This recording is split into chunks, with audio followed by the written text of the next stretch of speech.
Musamango pepesa zili zonse inu. Muzakaro pana zero inu. Ndi muziwe ya ninchiro. Ine ndimango. Ndi muziwe ya ninchiro yei. Ndi ndani yei. Hawa mukwaziwa. Ndi anthu ine muze. Chani. Pachake ndi makana nikuenda nanu pena inu. Ndikampa musina. Kodi ukati iwe. Ukati Pinto. Ikoza kutika. Iwe. Banji. Mandizo buno bwino. Nikoza kutika wewe. Ambuye. Awa amandizo buno bwino.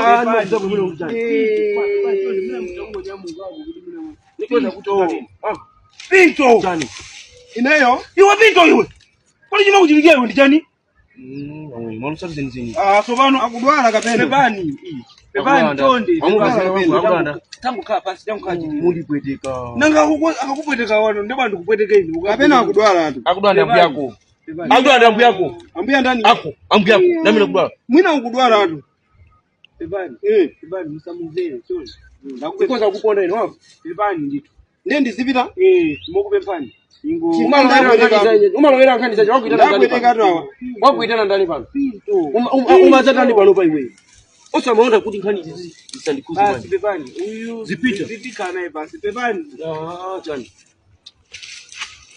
Basi bwana Pepani. Kwera ndikuponde uone. Iya. Kwera ndikuponde uone. Pepani. Wale tena kundiponda baba. Kwera. Mwafuna ndimulande chimene ali nacho. Kwera ndikuponde uone. Papi iwe Pinto akupweteka. Ampuli kana. Kupanga matama kwa Chani. Ndizakusia kupulisa bwana. Kwera ndikuponde uone. Kupanga matama kwa ndukulele sasa. Ndio ukapanga chani. Akupulisa kaya. Uwaziwa. Kwera ndikuponde uone. Undipeze umene ndikupita. Ndicho kupona sewe wapo. Ndiye chani.